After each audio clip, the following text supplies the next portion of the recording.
Maybe it's just the use of the word that I'm bucking against. None of this is going into the show. Yapuna. Hey, we're trying to What? get that Schweppes sponsorship. You're right. You can't be so crude. The Schweppes brand, they're a real family brand.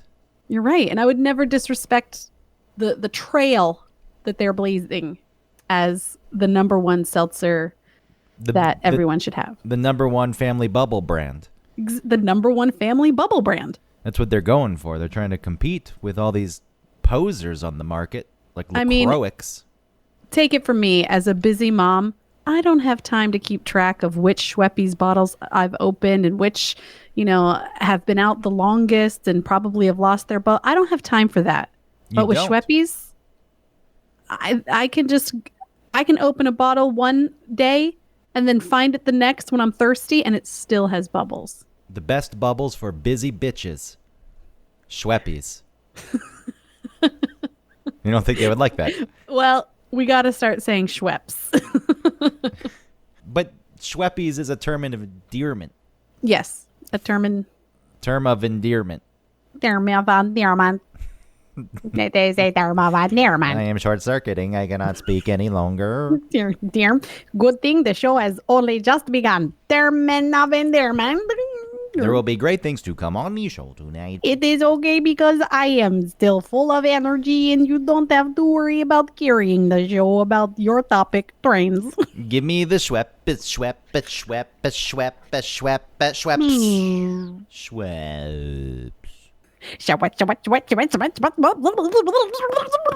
Oh my God, Greg, you're short-circuiting. What can we do to bring him back? We've got to give him the Schweppes. Feed him the Schweppes. That sounds pretty good. I'm back, Autumn. Thank you, Schweppes, for bringing me back to life and allowing me to do this podcast in top form. Those bubbles really brought you back to life. The best part of when you're dying, no, you can't drinking some Schweppes. You can't start applying other people's jingles. How are we ever? That's Schweppes. You don't understand. Seltzer is not a joke. These people, this brand is their life. I love seltzer. I love Schweppes. Everybody drinks Schweppes when they're full of life. So drink a little longer, get the bubbles a little longer, quench your thirst a little longer with Schweppes. That long-lasting effervescence gets right to ya. Those bubbles go on and on. I wanted to rhyme it with spew ya again, but don't do it. They're a family brand. It always goes to spew with me. Open up a bottle of Schweppes Seltz. Schweppes Seltz, it's gonna move ya. The bubble taste, it gets right to ya. Schweppes Seltz, the taste is gonna move ya. Yeah, what is that? It's the little game. It's the game with the marble. Crossfire? Yes, yeah. You'll get bubbled up in the Schweppes Seltz. Schweppes Seltz. Schweppes Seltz. Schweppes Seltz. Yeah, bubbles. All right, I think we've won them over. I hope so. Let us know, Schweppes. Schweppes, please know that Schweppes is a term of endearment, but I'll stop calling it Schweppes and call it Schweppes, and I'll get the other ones wrong. Canada Dre. I hate Canada Dre. Oh, no. Canada Dre? Canada Dre is disgusting. And LaCroix tastes like someone infused vomit with CO2. What about the Polar? For this sake, fuck you, Polar. Polar is tasty, but don't last very long. Let me tell you that. Yes, I really actually like Polar. Yes, but she doesn't last as long as the Schweppes. No, she does not. The Polar is a one-night stand. The Schweppes is a long-term relationship. She'll stick with you, the Schweppes.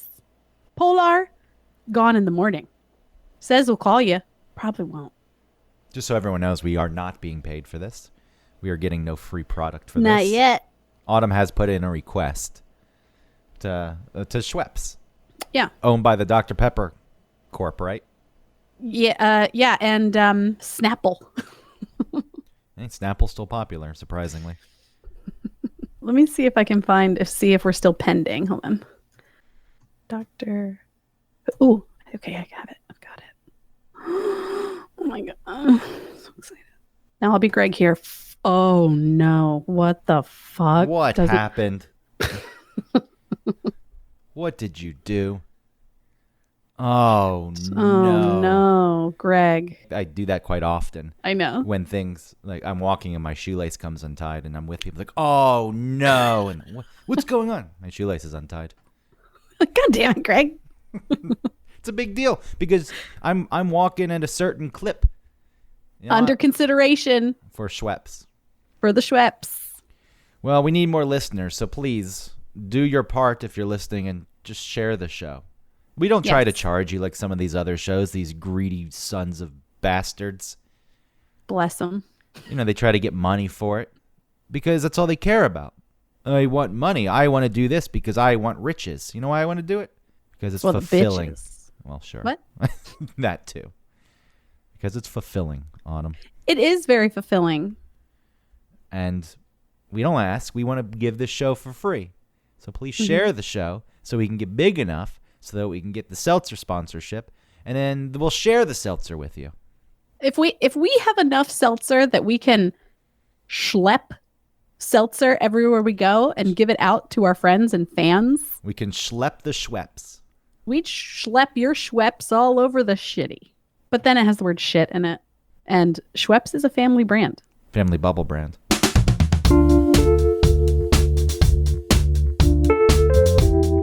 Welcome to One Topic, where we stick to one topic. My name is Autumn Fisher. My name is Greg Russ. It is my week, Autumn, to pick a topic. It is your turn. It is your week. Last week I came to visit you in Maryland. And You came to visit you? foreshadowing. We're getting really good at this. The more we do this show, the better we get. Let's stay on track, Greg. You're going Go ahead and straight explain yourself. for the full steam ahead. Yeah. No, I wanted to talk about trains because I took a train down there to see you in Maryland. That was my mode of transportation. I'm riding the train. I'm thinking to myself, I love trains. I've always liked trains. I can get on board with this topic. Okay, I'm done. Were you sitting on that one, or is that one actually the top of your head? you talk now. You're going into your topic. Like, I got to squeeze this in somehow before we get too far away. That's Go ahead. okay. Go ahead. I enjoyed it. Okay, good. I was hoping it was actually improvised, but that was a written line. No, it wasn't written. That was written, and you were waiting to deliver it. Not written. Written here in the brain. Look, I'm Go. trying to sell this topic because some people are like, what the hell? I don't want to listen to a whole show on trains. But I promise you, give us a chance. And maybe you'll find yourself delighted. I think so. I'm not going to make any promises. But that's true. Listen, we can't promise everything, but you have to enjoy us. No, so ever since I was a kid, I've had a real fascination with trains. I think out of all the modes of transportation, it was the one I was taken to, and I was trying to figure out why. And one of my first memories that's not traumatic, and when you're a kid, I think mostly you remember scary things. For example, my first memory is my dad coming home with a bloody bandage wrapped around his head because he was in a car accident. I feel like I was two and something. Wow. And I didn't even know what was going on. I just knew that this isn't good. And there's fear on your mom's face. You're picking up on these cues. And then other memories, burning my hand on the stove, choking on gum, being stung by bees. But my dad had this model train set from the 1950s, a die-cast Lionel train set that he had set up in the house when I was very young in the basement. And I loved that thing. And I feel like there were no trains in my life other than that. But I feel like that's what sold me on it. And he still has that thing, by the way, and I really would like to set it up. I should just bring it up here to New York and it would fill my whole apartment. Is it really big? He's the man who lives in the train set. Now, the apartment's very small. He's the man who lives in the model train set. So, but building that, this isn't the plastic train set either. The new model trains are plastic and they're relatively cheap. This is metal. There were tablets you could drop into the smokestack in the locomotive and it would shoot smoke out. Mm-hmm. And I thought it was always really cool just to build the towns and the tunnels and the bridges. Yeah, I don't know how those things are made. Do you buy those pre-made? Or do people buy them? Because one of my notes is old men who build trains in their basement. What, what is your judgment on old men? What are your thoughts on old men who build trains in Well, their basement? why is that a thing? And I'm thinking about, you said build the sort of the mountains, because I always feel like in the train sets that there's always like a tunnel to go through, and so you have to have this little mountainscape. Do the old men that do this, or whoever else is into it, do they do it themselves, or is there sort of like a shell You can that buy prefab on them. Okay. But I think that would be frowned upon by the professionals in the community. Mm. The professional enthusiasts. Aficionados? I mean, I guess you could actually be a professional because there's a giant model railway in Hamburg, Germany that I'd like to go see. And this is obviously many people's career. This is Miniature Wonderland. Oh. It is called. Yeah. I actually was in Germany and I wanted to get there, but I didn't, and it depressed me. I left and I felt unfulfilled, like I had left something behind because I didn't make it to Miniature Wonderland, which by the way, Autumn, 1,300 trains made up of over 10,000 carriages, over 100,000 moving vehicles. So it's not just trains. They have fire brigades that go fight fires. They have airports where trains take off. 500,000 lights. Wait, the trains take off? No, airports, the planes. Did I say trains? I meant planes. 500,000 lights. I'm so excited, about this. 500,000 lights, 130,000 trees, 400,000 human figurines, and it crosses many different regions of the world. The Alps in Austria, Hamburg, which is where it's set, America, Scandinavia, Switzerland. Why didn't you see this thing? Because I was in South Germany and this is way north. Oh. I just didn't have time to get there. See, I understand your love of the train. Do you? Well, maybe not. I thought I did, but I'm going to go ahead. You can prove me wrong later. But I don't want to prove you wrong. I'm just curious what you based that on, because do I wax poetic about trains quite often? Yes. You love a train. I think because it's a very efficient means of transportation overall. I never considered taking a train until I moved up here and I took the train to New York. To me, it was always some sort of like foreign thing. You do that when you backpack through Europe and you take trains to different countries. And I took a train from somewhere in England, I forget, to Durham, England. Glad it was such a memorable experience. Manchester. Sorry. I wanted to say a different city, whatever. From Manchester to Durham. It was horrible because I was so tired and it was so boring. It was really just like Wisconsin out the window. It wasn't cities, really. We were going through just the countryside. But yeah, to me, so the most recent time I took the train was going to New York, and I went with Michelle, and we were both in the train. And I've driven to New York and I've flown to New York, and I felt like the train was the most fun. It was fast, and the train is moving, but you can get up, you can get around. It's not go to that snack car. Yeah, you go to the snack car, you hang out there. There's like communal seats where you sit like at a booth and you hang out and talk to your friend. I really, really liked that aspect of it. It's because also, though, it's the one part of this country where traveling by train is a viable means to get You mean somewhere. up in this part of the country? Yeah, the Northeast Corridor is the one part where between D.C. and Boston, that actually it's feasible to take the train and have it be efficient. Right. And I get that in this country. One of the arguments against trains, it's so big. Would anyone use... okay, yes, you get to the Midwest, there are big stretches of land between cities, and the rides are going to be very long. I understand that. I don't think it's any reason to abandon the idea of building a workable rail system, passenger rail system. Obviously, Sure. Freight trains, they're still around.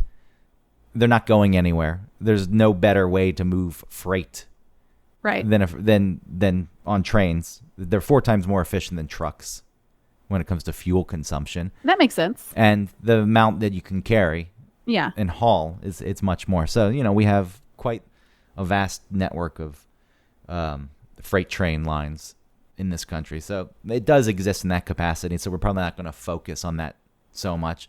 But also the train's an old technology. I think this is one of the things too. It was the first mode of transportation that really connected communities. The country, even if you don't want to focus in the United States, just anywhere, you had cities, and the way to get in between cities and towns was to take a horse. That was pretty much it. Yeah. If you wanted to take a boat, Months and months. yeah, if you wanted to take a boat somewhere, it could get you to a shore, a coast, and then from there you had to get back on the horse. And, in the United States, it was a very big thing, and bringing the whole country together. It brought societies and cultures together. Economy boomed because of it. And I think that in itself, the terrains that they had to build these tracks through, especially when you get out west, which lead to these beautiful landscapes now if you're lucky enough to take a train through that area. Before, it's like, I got to figure out a path through the Rocky Mountains. Yeah, and die halfway through. With my oxen. Yeah. Butthead died of dysentery. And half your family's dead. You survived. Do you have survivor's guilt? Well, I'm here to build my new life, so why not build a new family while I'm at it? The government said I could have this land if I build a homestead on it, so I guess that's what I'm gonna do. So here I am. And the steam locomotive. Think of this thing. When was the first one built? I looked up the year. 1814. Wow. Now, the big ones that we think of, the really extravagant ones, they came later than that. Right. The first steam locomotive is not that, but you ever see one of these things up close? No. They're in museums now. The engineering on these is outrageous in a good way. It's the only other thing that I've looked at, it's like, holy shit, was the Saturn V rocket when I saw that thing. Yeah. And this thing was built in the 1800s with limited technology, and it's quite the piece of machinery. Mm-hmm. And so that is another draw. I guess I'm just a nerd. Because, like I said, I feel like I understand your love for a train, but I think I understand only part of it. What part don't you understand? Being interested in the engineering of a train. It exists on its own rails. It's like a ship, could be going over the ocean, but there's no set path, and you could cross paths with other ships, and then cars, you're just all trying to fight for the same road. This is rail laid out ahead of you. Nothing else is allowed on these tracks, only the train, and it's very controlled. Okay. And there's something appealing. Oh, okay. I like that too. It doesn't seem Yep. chaotic. Uh-huh. So there's several things. That kind of clicked for me into place for you and your personality. Psychoanalysis through railroads. What's your favorite mode of transportation? Trains? Very telling. Yes, I know everything I need to know about you at this point. You're a psychopath. So I did write this down. What were trains like in the 1800s? What was it like to be a passenger on a train like that? There's no air conditioning. There's nothing. I mean, I think that the wealthier people. Okay, my question. These big trains, right? They had cars, like first class cars, and then steerage? Is that in a boat? Point taken. Okay. So yeah, what's it like to travel on these things? Do they offer you anything? Do you have to bring everything yourself? I'm sure. Do you know about that? It's still relatively miserable. When it's a new thing and you can go to places you've never been before, it's probably exciting. The lack of AC didn't matter because there was no AC anywhere else, so people weren't expecting that. I don't think dumb. at that point. You're right. But yeah, it was probably a really awful way because there's still very long rides. Yeah. How fast were trains going back then? Well, I mean, Back to the Future 3, they could only get that steam locomotive up to 88 miles per hour with heavy modifications. Doc. What did he say in that? And I know that I shouldn't be basing the top speed of a steam locomotive of 1885 based on a line from Back to the Future 3. But I feel like he said it was 50-something miles per hour. And that was with no cars behind it. That was just the locomotive on a flat, straight stretch of track. Right. Which those speeds at that time were pretty incredible. Sure. Faster than, your wagon with your horse. Yeah. Because the horses, they thought they could get the DeLorean up to 88 miles per hour with the horses too, but there was no way. That was impossible. Were train robbers, I mean, Did that really happen the way that we see it in movies? Where the horse, like they're running up next to it and they jump off of their horse onto the train and like rob people and then jump back on. You know what I mean? I'm sure there are stretches where the train's not going so fast Yeah. and a person would be able to jump off of an animal onto the train. And again, who knows? These things, there's creative liberties taken Right. with movies, and they want to make something exciting. It's probably more exciting to show that than to show a guy who bought a ticket and got on the train and just waited until they're in an isolated piece of land and went up and said, I'm robbing this thing. Right. That's not that exciting to show. You're right. I'm wondering, though, if that really happened. Was that based on... There were train robberies. I mean, stagecoaches got robbed. Really, if you were out of a city in the Yeah. middle of nowhere, there was nothing to be done. Yeah. Lawless land. It really was. It's a scary thought to think of. Well, that was the appeal for some people. Well, yeah. But you also had to be... You had to be pretty brave. It is kind of interesting to think about, like, bringing your family out there and then something bad happening to your family, and then people who didn't move were like, you shouldn't have put your family in jeopardy. But they probably would have never known, because once you left, that was it. You're out of that person's life. Oh, of course. Yeah, So I'm it's- really putting like a current mindset on this 1800s issue. You got to think of the world in a completely different way. Yeah, it's hard. You left. You said your goodbyes. Nobody even knew if your family died. I guess you could write. Yeah, I guess. Yeah, if there were people that you wanted to keep in contact with, you could Yeah. send letters. So when you did come up here to New York, and look, Amtrak, very underfunded, has many problems, which is a shame, because I wish that they invested more in it, because there's a demand at this point, more so than there has been in the recent past, for train travel, because cities are becoming so congested Yeah. with cars. And I do think if the options were provided, that people would take it. And flights are getting congested. And there's lots of bullshit that goes on with flights. Flights, because of the cost of flights getting low, overall affordable for most people, yes. And they've maximized the way they operate airlines now. I remember being able to fly in a half-empty plane. It was no Oh, big deal. yeah. Now they've got it down to a science where the planes are always packed. Yeah. And it is a pain in the ass. Now, one of the fears... And there are people who take their shoes off, put their feet up on the tray table. No, they stink the whole thing up.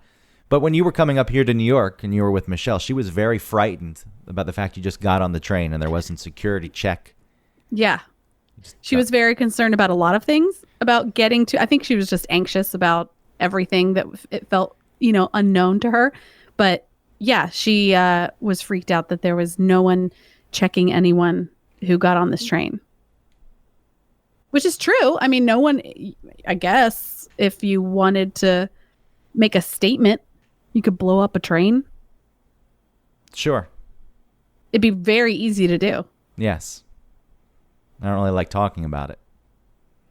Well, I mean, I think that any way that someone wants to do something, if they want to do it, they'll hard enough, badly enough, then they can do it. There's a way to do it. I mean, Travis sneaks razor blades through security because he uses like a straight razor thing to shave with, and not a straight razor, the little razor blades that you clip into the thing. It's like the old timey razors, and he slips them through security all the time. So, and he's not a dangerous person, but if you wanted to be a dangerous person, you definitely could do it. No, the reason I don't like talking about it is because I am on public transportation, trains in particular, quite often.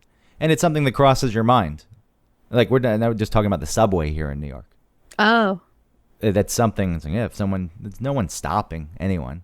yeah. Hopefully you're stopping these people before they even have the chance to get to that point. Right. But, So that's what I mean. It could happen anywhere, anytime.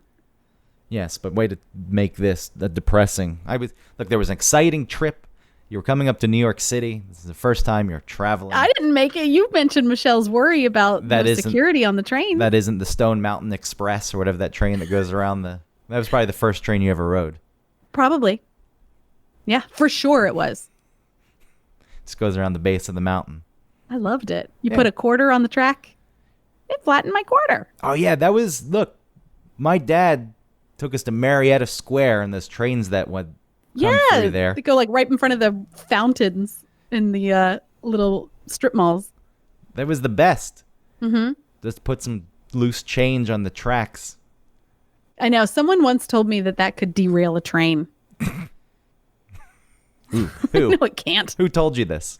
I don't know. Some idiot. Yeah. I hope you never speak to them again. I hope you stopped a long time ago. That Yeah. could derail I a pushed train. them in front of the train. It cost a lot. I mean, it would take a lot to derail a train. Not a penny. No. You flatten a penny. Oh my God, the whole thing fell off the tracks. It's a very delicate system, this train system. That's why it's not. Yeah. So why is it underfunded? Because the tickets for the train, you would think, because it doesn't feel like a very popular option, that it would be cheaper. But sometimes it can be pretty expensive. It can be as expensive to fly. It's usually more expensive to take the train. See, why is that? I've taken the train to Atlanta before from New York, which is a 17-hour trip. And it's on par one way. If you get a coach ticket, it was $150, which you can still find flights for $78. So One way, yeah. It's not a good model to draw more people into using it. It just, I guess that's just the way they're trying to. They get federal funding and they're not getting enough of that, and that's part of the problem. It's not if you're going to take it and you're going to spend more time riding the rails, why would you want to spend more money? Because the one thing's, all right, that's going to take me 17 hours, but it costs me a third Right. of the plane ticket. Unless you want the experience, which I did take the sleeper car a few times from New York to Atlanta, which I loved. It was the best. There's just a weird. I don't want to talk to people I don't really know quite often. But on the train, in the sleeper car, your food's included, but you go to the diner car and you sit there, and if you're alone, they'll put something else there with you. And I had conversations with people as I'm eating on a train. It just seems very fitting. Yeah. That sounds really nice. Something that's supposed to be done. That sounds way better than flying. Because you're not cramped either. Right. You can get up, you can walk You're around. not treated like cattle. I took a shower. on the Wow, train. really? It's strange because the train's, relatively smooth ride, but rolling down the tracks, and there's a Yeah. little sway to it. Which sleeping on the train, that's very soothing. Yeah, I was going to ask, was it nice? And being rocked like a little baby. Rock me to sleep. In my little bunk. Yeah, the train is like your mother. I would love to do that. I tried to get you, so we're going to Atlanta in a week and a half. Mm-hmm. And I was trying to convince you on getting a sleeper car and taking that down to Atlanta. I would because- be into that. It's just extremely expensive. Yeah, I got the sleeper car for $314 one way, which is a lot. Yeah, But it it's a was lot. the experience at that point. I would do it for the experience. And I think taking... But I was bringing Ellie with me. It would have been a whole kashaw. Yeah, is she old enough to like that? In my mind, she would... For this like is- 10 minutes, she'd be into it. She'd be She'd be like, bored how with it. long is it going to take? Oh. Yeah, that would ruin the experience. Yeah. Ugh, and then I would be concerned about your experience and how Ellie was messing up your experience. I'd And then clench I my wouldn't be able to teeth. help that because I'd clench my teeth. Autumn, it's fine, Autumn. What are you talking about? what's that sound? I think Because your teeth. one of the things when I think of vacations, I want to plan a trip, just save up whatever money it costs and take the sleeper car across the country. Now, you have to stop New York. You have to get to Chicago. But there are a couple very scenic routes. Mm-hmm. The Amtrak Cascades. Yeah. How much is that going to cost you? Well, see, that one's not across country. That's one from Oregon to Vancouver. But that's very pretty in the Pacific oh, I Northwest. bet. And that's an 11-hour and 30-minute ride. And then the California Zephyr is the one from Chicago to Emeryville, California. 51 hours and 20 minutes. So, but Wow. that is the vacation, is being in that car Yeah. and going through this beautiful land and taking in the scenes. And then Amtrak had this program where if you were a writer, they would give you tickets for free. You had to sell yourself. It was in essence a grant of some sort. Or Okay. like, I want to be creative and I want the train to inspire me. Okay. Are you going to apply? No, because I don't have any writing samples to show. So Oh. it just seems like a fraud at that point. Well, I'm a writer now suddenly because you want to give me a free train ride. I feel like you might enjoy it more than any writer. I would enjoy it, but you got to say, look, did you know Writer. Not right. my, I'm going to try, I'm trying to sell you on this whole idea of just this travel. I don't think you're into it so much. Well, I mean, listen, just like Ellie would be interested for 5 minutes, I would be interested for, 3 hours. You know that we have trains to think. 51 hours. I don't think so. But it's the experience. You're there. Let's get out somewhere and walk around. No? You look at you walk up and down the train. You have meals. Yeah, and then booze. what? And you sleep in the bunk. And you write. And you play games. And you talk. Yeah. And you bond. Yeah. Did that win you over? A little bit more. You know that we have trains to thank for standardized time and watches being fashionable. Did you know that? No, I did not. Tell me more. You're not really interested. I am interested. I don't feel as though you are. No, You're getting too self-conscious. Yeah, I know, because this is something that I feel goofy for being so into. I don't think you should feel goofy. It's something that you're interested in, and I think that's cool. I think that's neat. People should be interested in things. Well, people should not be interested in something because it may appear dorky. Before trains, there was no real reason to have any standardized time. A town would set their time based on wherever the sun was or some kind of clock that was in the town. And you go to a town over, a city over, and they would just have time that was off by 10, 15 minutes. It didn't matter. Wow, I didn't know that. Well, there's no reason. Think about it. Yeah, of course not. Yeah, sure. And you weren't really, if you did travel, 15 minutes didn't mean much to you when you spent days getting to wherever you were going. And then in 1891, there was a big train crash in Ohio. And it was because trains would share the tracks, but they needed to be on schedule. It was so precise. Sometimes it was a single track, and then the trains would have to pass at specific points, so they really need to be on schedule. And one of the engineers' watches was off by 4 minutes because it was a crappy watch. It was a crappy watch. It was off by 4 minutes. These two trains collided. People died. And then at that point, they put into, standardized time was already put into place, but nobody was really keeping up with it. When trains, it still came out of trains. So trains had schedules, and then towns started having standardized time, but then they didn't really pay that much attention to it. So after that, there were rules set forth about watches needing to be very precise. Wow. They invented very specific watches that could keep time. They could be off by no more than 30 seconds in a week. Cool. And then because you had watches that were that precise, towns were then able to sync up on time. Right. That's really neat. And then because you had these watches and because travel was possible to other places, it was important to have the correct time. So people started carrying watches because they were trustworthy. Watches were already around. Right. I think they used them on battlefields also, but they were already around. But then they became more of a fashion statement and a practical use piece of jewelry. Sure. Also. Could it also be like a status thing? Like, I need to know what time it is? Oh, yeah, I'm sure. Yeah. To have even still to this day with watches. Right. If you have the very precise watch, it's probably a very expensive watch. If you have the swatch that's off by a few minutes every day. But they got cool colors. I wrote something down about trains in other countries and how those are very different from what we have here in the States. Like, not in Europe necessarily, but those trains that you see in India or this is what I was picturing was those trains that go through like those marketplaces where people have to like scoot their wares out of the way because the train is coming and there's no room between, people and train. And people are hanging off the side of the train and riding on top of it.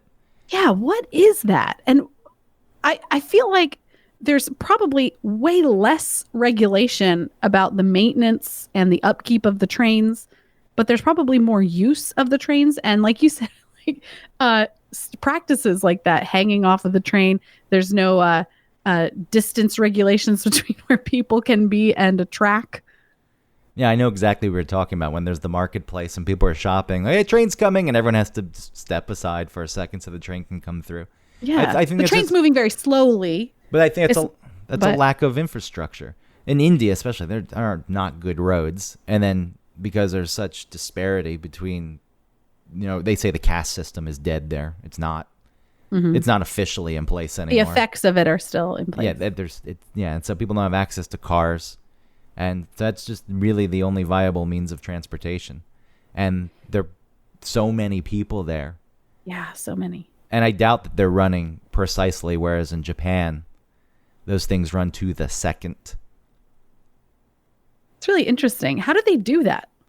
It's, How do they make it so precise? it's not hard because sometimes there are unforeseen circumstances. Well, that's what I mean. There's got to be. But for the most part, Yeah. you can count on things. If everything's running smoothly, you know exactly how long it takes to get from this point to this point at this speed because there's nothing else getting in your way. What about when they're squishing those? They're like pushing all those people into those packed cars, the train cars. In Japan, How do they? in Tokyo? Yeah, in Tokyo. Yeah. How do they know how long that's going to take if it has to leave at the exact right moment? I mean, I Or don't. do they make up the time or something? That's if a they good. leave? That's a good question because honestly, one of the biggest factors of subway delays in New York is crowded trains, and they're not nearly that crowded. Not like Tokyo. And they're really crowded in New York. They can be. Yes, I was on a crowded train the other day, holding on. The pole near the top's got a screw where the mount is to keep the pole in, and I was jamming my thumb as hard as I could into the screw head because it was so crowded, and I hated being on that train.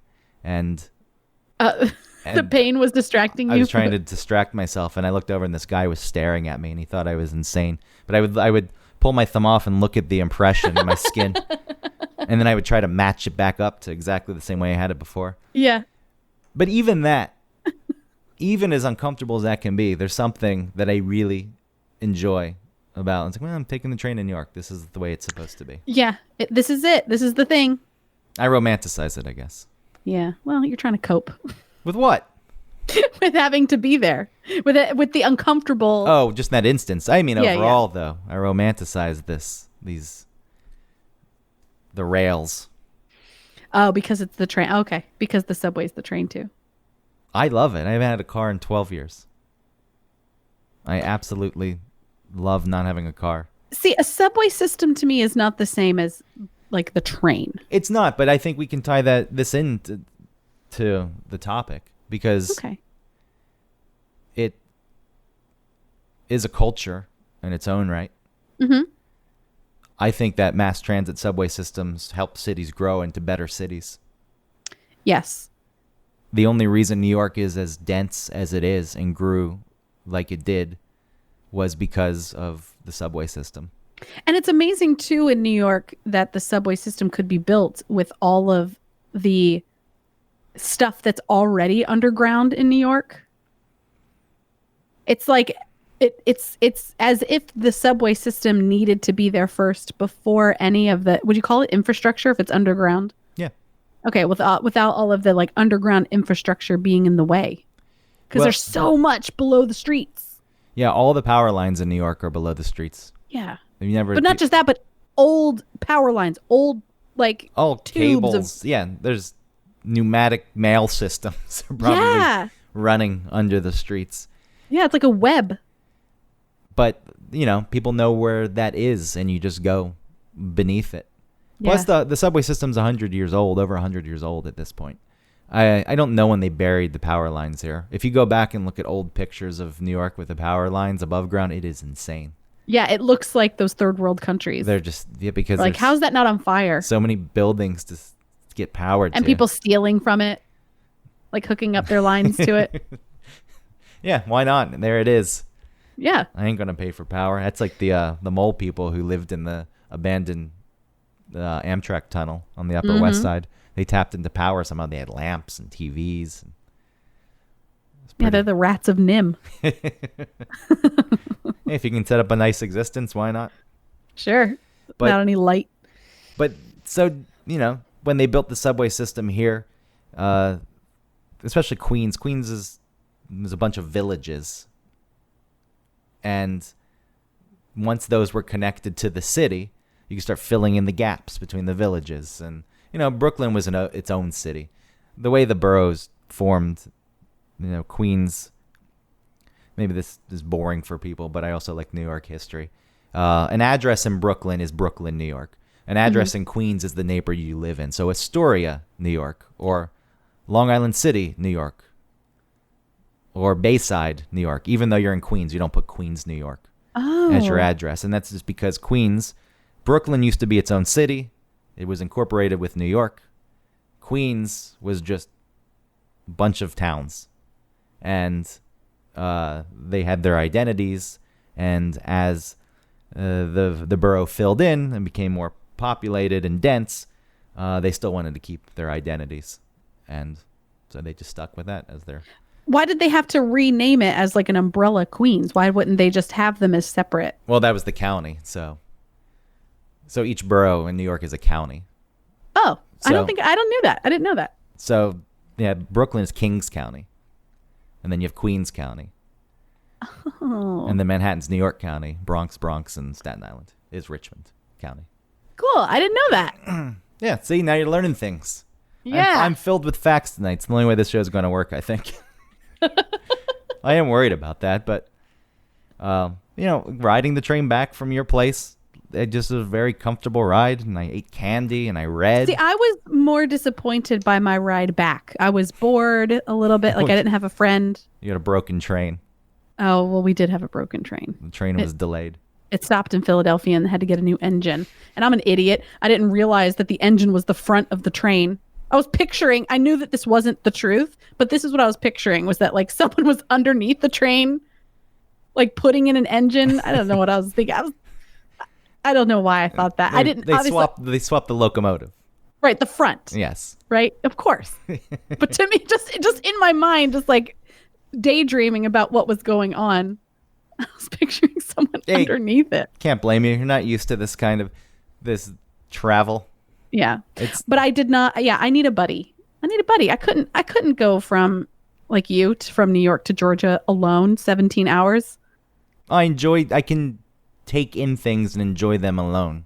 Yeah. For what they are, since I'm romanticizing everything. I need to experience the world by bouncing it off a friend. It depends on who that friend is, but think about well, of course. But I think I can take in more and experience more if I have someone else to share it with. And I think there are instances where that is certainly true, and there are times where going alone and doing something, unless you find something or someone who enjoys exactly what you're doing exactly as much as you do, and then you can share that experience. Otherwise, it gets in your head, like you were saying earlier, well, if we took the train and then Ellie wasn't into it, then you would be worried that I was having my experience. That kind of stuff seeps in, at least to thoughtful people. Well, see, that's a third. Ellie would be the third person, and so I wouldn't. But you'd be bored. You said you could make it a few hours. Yeah. I wonder, because you would be enjoying... okay, all right. I would enjoy it for the first 3 hours. And then after that, I would get some more enjoyment from your enjoyment. And then there would be pockets, I'm sure, of enjoyment. But the other times, I think I'd be pretty bored. No, I would keep you entertained. Okay. I think by the time it was all said and done, that was amazing. It was a very nice time. It might be I look back on it with a fonder memory than during it. Then that's not true. Like camp. It's like your brain telling you giving birth was great. No. It's like camp. Giving you the idea that giving birth was great. You hate camp while you're there, and then you look back like, wow, camp was great, and you never want to leave. Yeah, but it was awful. No one liked camp. No, I like camp when I think back on it, but I didn't like it while I was there. Your brain has the capacity to paint things in pretty colors. I'm not saying camp was awful. To me, camp would be awful. I wouldn't like to be somewhere for You didn't go to camp? No. No. Sleepover camp. I went to rock climbing camp. Was this a day camp? No, I was overnight. It was for a week. No, I would have hated it. Yeah. You sweat all night in your bunk because you're out in the middle of nowhere. I went to Jekyll Island once and stayed at the 4-H center in 5th grade for several nights, and I did enjoy it, but I didn't like being away for that long. Yeah. Did you take a train? No, because Georgia doesn't have any. This is one thing with Atlanta. I don't know what the future of Atlanta is. You know, Yeah, the streets are congested as hell. there's the huge resistance of expanding mass transit, and I'm, MARTA's a joke. Atlanta's mass transit's weird. There was some federal funding that came about in the '60s for mass transit, and there was only a few cities that got it. And I could be wrong, but I feel like Seattle was in the running, and Atlanta got the funding that Seattle was going to get, and they built MARTA. And then DC built their subway system with that money. So you have the old systems, which is Boston, Philadelphia, Chicago, New York. And then you have some cities who implemented, or tried to, because that cross north, south, east, west. Horrible. The only place it gets you is the airport, but you still have to get to a MARTA station to begin with. Mm-hmm. Or I guess if you're somewhere up 400 and there's a big parking lot and you want to go to a game in the city, you can take it. It gets you very specific places, and that's it. Unless you can figure out the bus system, but then you're on the street. And you're just stuck in the traffic. Right.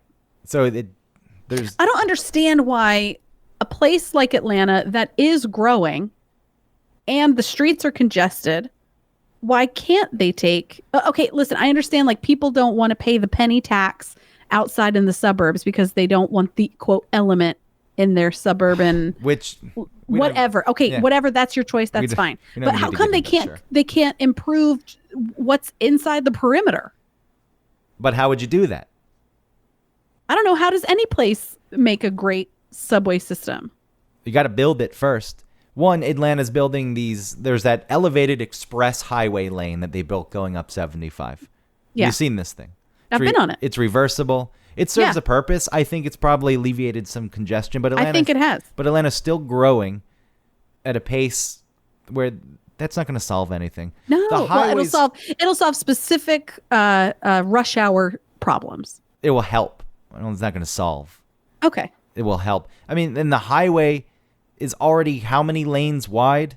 Yeah, 8. I feel like it is 8 on each side at places, which is absolutely insane, and it's still jam-packed. And I understand some of that is then merging and you lose lanes, but something needs to be done. And commuter rail is another. Here in New York, you've got New Jersey Transit, brings people in from New Jersey, Long Island Railroad, and then Metro North. And you've got these trains funneling people in because it's the only way. If you had everyone trying to drive in, it would all fall apart. People wouldn't get to work. This is another thing. These train lines fuel city economies because people get to work. They go do the things that they need to do in a reasonable amount of time. And you're building this elevated highway lane. And it's not just as easy as throwing some track up there. You have to have stations. I understand all of this. And it's simpler to build that. But there seems to be no investment into the future. And if Atlanta wants to grow into a city that's more than it is now, that's a very important thing to do. I fully believe that if you don't have a good mass transit system, you can only go so far as a city. I wonder if there's some sort of political, someone's in bed with someone else about rental cars, like people coming in from the airports.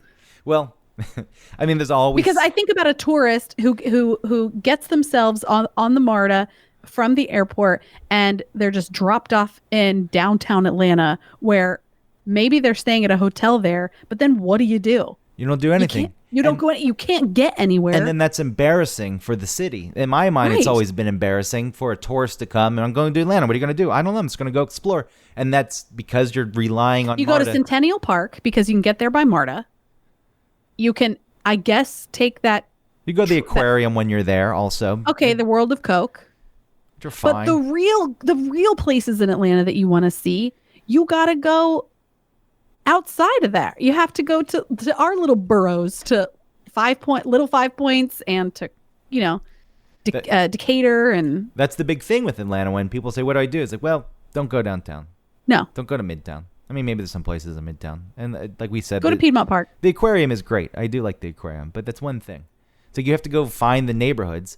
Yes. And as I told you before, when I go to cities that I don't know, I like to take the train to a random stop and get off and see how people live there. And you're just in a neighborhood. This isn't a touristy place. Yes. And you can't do that in Atlanta. And you can't do that in Houston or Dallas or any of these other cities that have popped up and they want to become these world-class cities. But they are so reliant on cars. Mm-hmm. And I'm not opposed to cars. I mean, No. especially in a country this big, one of the things that You say that you miss having a car sometimes. it is the idea of having a car and being able to, because while I can get anywhere in the city I want to go, and outside of the city, I can take Metro North there's a line that goes right along the Hudson River, and it's a beautiful ride, and you can go to some of the towns that are on the river there and visit those. But there's some places you can't go. Mm-hmm. You know, these trains don't get you everywhere. So it serves every need I have in my life. But it would be nice to have a car to escape. And look, you know, the United States is a giant country. We built the interstate system in the 50s, and that was probably the best move. And, you know, people in this country also like their freedom and their independence, and the car provided that because you weren't, you know, stuck in a vehicle where you had no control of where you were going. You knew where you're going, but, you know, Right. it wasn't your own decision. We're not trying to say that cars are not useful or important wherever you are. But if you're thinking, I'm thinking purely of a tourist who's dropped off in Atlanta. You can't get anywhere without a car. You can't get anywhere that you might really enjoy seeing or really experience Atlanta. Like you said, don't go downtown. But of course, that's what would you think if you're from China and you get here? You're like, where are you going to go? Decatur? Yeah. No. I think you'd say, I'm never visiting that place again. Yeah, this was boring. That was kind of a disappointment. I guess maybe Stone Mountain might be on the list. How are you going to get there? You got to rent a car. That's what I'm saying. Maybe there's some sort of like political something. Well, there's there's politics all and around. then all that bullshit that we said about like, I don't want to pay the penny tax. That's politics because in its own people will right. come out here. Yeah. Politicians are pushing their agendas because whatever party line they fall. It's all ridiculous. And this goes back, you know, LA used to have, these are trolleys, so they're not trains, but they were on tracks. Used to have a really complex trolley system that get people around the city. And there's a conspiracy tied to it. It's actually, I think, Who Framed Roger Rabbit plays into. You remember that? The storyline of that? It's about like a motor lobby that's trying to put the trolley system out of business. So there's a conspiracy that happened in L.A. 1940s. So a company, National City Lines, bought the L.A. Railway. L.A. Railway ran all The trolleys? Yeah, the trolleys and the rail. And it turns out that the backers of the National City Lines was General Motors, Firestone Tires, Standard Oil, which is now Chevron, and Phillips Petroleum. So these people who have no interest in rail travel buy the rail company. Mm-hmm. The conspiracy is they did it so they could dismantle it. The truth is, with cars becoming more prevalent and roads being built, the trolleys were having trouble and were on the decline. Maybe they could have been saved. Maybe they could have been reinvented somehow. So it's not as malicious as they bought it to shut it down. Mm-hmm. But they did buy it when it was already in the decline to replace it with buses, which are vehicles that serve the purposes and make all these companies money. And one of the courts in California actually said this is in violation of antitrust laws. So the conspiracy doesn't go as far. I mean, the conspiracy goes as far as saying they bought this just to shut it down. The truth is they bought it to profit, but it was already taking advantage of a situation that existed. So, wow. So that stuff is out there. And LA is horrible. Like you can't get anywhere on just like regular streets. No, you go 3 miles, takes you an hour. Yeah. There was once GPS in LA, 3.5 miles away. All right, we'll be in the car for an hour. And Atlanta's getting like that. It really is. And with GPS, when you could learn the back roads of Atlanta and sneak around the traffic, that's gone. Because GPS, why is that gone? Because GPS now tells you what way to go. Before GPS, you would drive Atlanta. I know the streets. I know I can cut through here. Right. Peachtree Battle, for example. That was one I used to use, and no one was using Peachtree Battle. Mm-hmm. And North is my secret weapon. North Avenue. Yeah. Don't go down Ponce. Don't go down Ponce. Compared to Ponce, but North it's still better. You're definitely right. than Ponce. It's not twisty. It's a straight line. It runs parallel to Ponce. Yeah, but it is with Ponce City Market and stuff. It's getting worse, but it's still much better. Yeah, than it's anyone way who better. decides to take Ponce. But that's not even a secret. That's just stupidity on a person's part. But no, you're asking about politics. Politics here for the New York City subway system has really hindered it because a couple years ago, the subway system was at its worst in terms of trains breaking down on time. You know, the signals in the subway system, the red lights, green lights, tell Okay. a train if it can proceed or not. They're so old that they don't even make the replacement parts anymore. If something breaks, it's shipped out to the shop in Coney Island where a guy and his team know how to rebuild them. It's like one old guy, one old timer. That's the way I picture it. Mm-hmm. This is my thing. This is my family business. He's trying to get his son interested in it, but he's really not interested. He wants to play guitar, Dad. He just wants to sell that company. Yeah. I can't wait till you die. I'm going to sell our signal rebuilding company. But it got to this state of disrepair because of politics. The subway here is weird because the state technically runs the agency, the MTA, that oversees and runs the subway system. But quite often the state says, no, it's the city's responsibility. So people are just passing around the responsibility. No one's taking ownership. Though the state ultimately gets to make the final call. And at some point in the 80s, the MTA was running at a surplus. It's not a for-profit business, so it's not making money, but it was covering its costs. And then the state decided to cut its funding. Said, well, you're making too much. We're going to take this money we're giving you and put it elsewhere. And if you need money, you can take out bonds. So they made them mortgage their future by borrowing money that one day they would have to pay back. And the politicians at the time didn't care because by the time that happened, they'd be out of office. They'd be dead. Who knows where they'd be. And in the 80s, New York was much more of a shithole. Well, yeah, I mean, it was shitty. And the trains looked shitty. They were covered in graffiti, which actually I think was cool. But they still weren't running as poorly. That was more just the city. Well, I just mean the thought of taking care of this and worrying about its future probably wasn't on their mind. It was running fine. The future, it was, they had the surplus to do what they needed to do. So the state said, okay, well, we're not going to give you as much money because you don't need it because you're making enough money. Right. I'm saying the state felt like, who cares? Yeah, and then they said borrow money that you can pay back one day. So it finally caught up. Now the MTA runs at a deficit because they owe all this money for these bonds that the state government forced them to borrow. And on top of that, if it's an off season for the ski resorts in the state, they take money from the MTA's budget and give it to the ski resorts so they can stay open. What? Like, yes. Really? It's disgusting. It's all politics because these are politicians who don't outside of the city, and it's always a battle in New York State. It's like, well, the city and the state and people outside of the city are feeling neglected, and it's my job to protect them, and these are businesses in my district. And so, but why take? You can do whatever you want. New York City keeps New York State afloat. If you didn't have the city, you'd be screwed.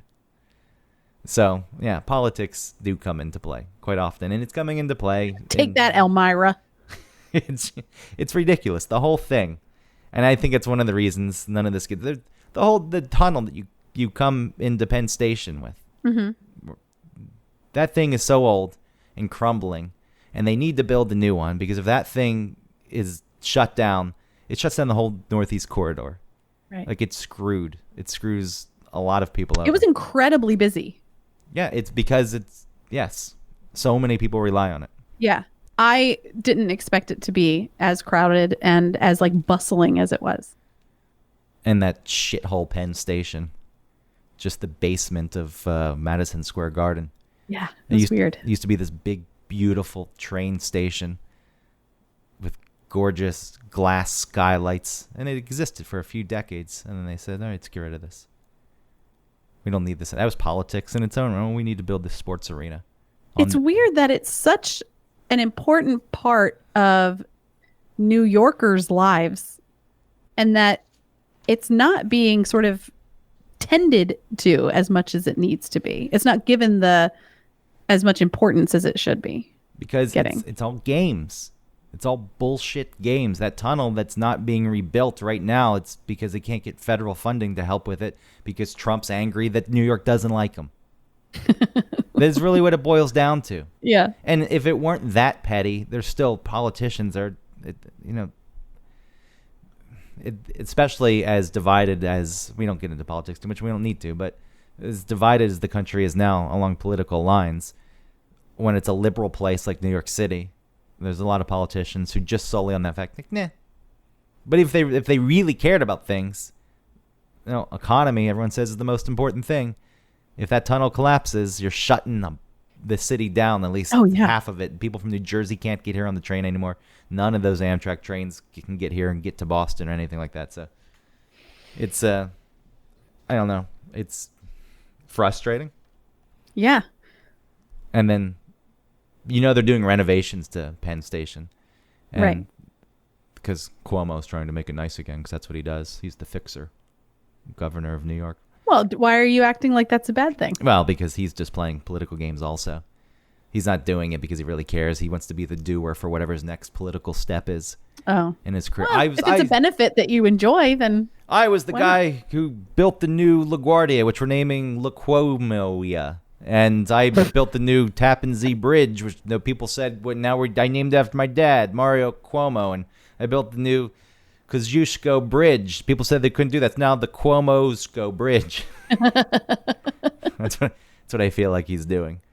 But, the Penn Station was beautiful. I urge people to look this up, the old Penn Station, if anyone cares We'll post some pictures. If anyone cares about any kind of architecture. Because train stations were beautiful architecture, too. That's how important this was. That if you go Cincinnati Union Terminal, very beautiful. The one in Baltimore, I know people think it's crappy, but if you get into the main section, there's this very pretty stained glass skylight. Well, it's from a different age, Traveling by train was a different time period. It still exists in this time period, but there's some places you want Penn Station to be in New York to be this beautiful place, but it really is such a basement. It is a basement. Yeah. They took the old giant post office, which is a full city block across the street. It was like a prominent postal, not just an office, but served as a headquarters or something. That's becoming part of Penn Station, so they're trying. You're trying. But, yeah, so there it is. That's my love affair. I know that it was mostly my show. It was a love letter. It was your love letter to trains. But I kind of... just wanted you to ride the train with me. That's all.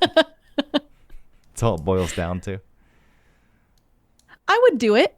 I would ride okay, wait. So that 51-hour train ride plus those other ones that you mentioned? Plus the other ones. Is that what you're saying, that would be the trip? No, I mean, that 51-hour one, that's not even that long.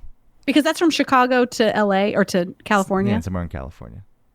So how do you are you going to get to Chicago? Well, you'd have to take a train from New York to Chicago. So that was 11 hours.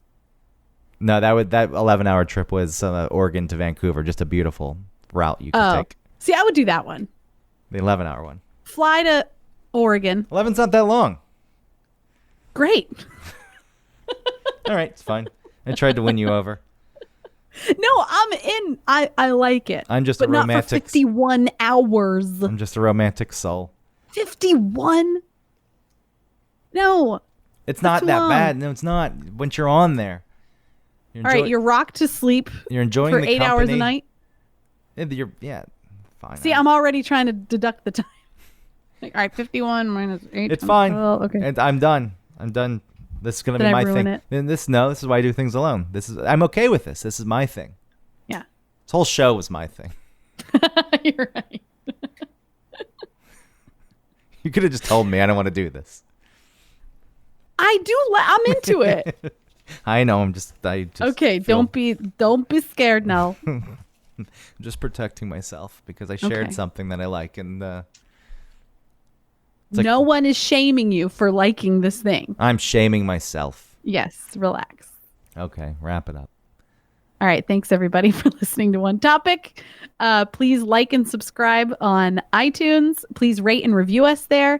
And we're on all the different players. If you're trying to find us on some sort of podcast, something or other, and you can't find us, please let us know. And I'll submit our podcast to there so that you can download us. And I think you can ask Alexa to play us. I don't know if people actually listen to podcasts through their little... Hey, Alexa, play One Topic. Why would you want to listen to that shit? Get your earpods on, you idiot. So, yeah, we're on there. And is there anything else that I forgot to say? Nah, it was pretty good. Okay. People know. They're listening. That's true. For now. But yeah, go... and share us with your friends, please.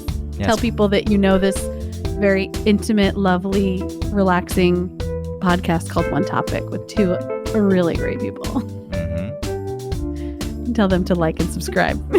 Tell them all the things I just said. Do Okay, it. bye.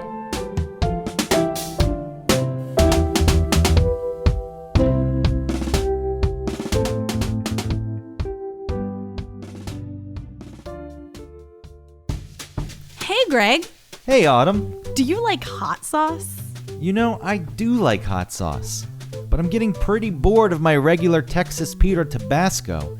I'm looking for a local sauce without any additives or extracts. A company that uses local peppers so it's as fresh as possible, and a company that really cares about the integrity of the sauce and where their ingredients come from. Definitely. And hey, while we're at it, I don't want a sauce with too many ingredients. You know, a lot of other sauces out there, they have all kinds of fillers. So I'd love to find a sauce with, I don't know, let's say no more than 5 ingredients. I mean, it's crazy, but there's gotta be a company out there that hand processes their sauce. You know, bottling and labeling every bottle themselves. I'm probably asking a lot. Well, you really are, but there is a hot sauce out there who only uses 5 ingredients, What? 0 fillers, Huh? additives, or extracts, and who bottles, labels, and packages everything themselves. It's called Hoff Sauce. What? They're a small batch hot sauce company out of Chattanooga, Tennessee that's won Best Louisiana-style sauce in the country. How many times? Not once, not twice, 3 times. 3 times! How does that sound, Greg? I think that sounds amazing. You know how you can get your own bottle of hot sauce? No, tell me please now. Hoffandpepper.com. And not only am I giving you the gift of the best hot sauce that you'll ever taste, I'm going to give you 15% off if you use the code ONETOPIC15. Hold on, that's Yes, get a pen and paper. 1 topic 15. Good. That's ONETOPIC 15, all squished together at checkout. You'll get 15% off your order and your life will be better. Thank you. You're welcome.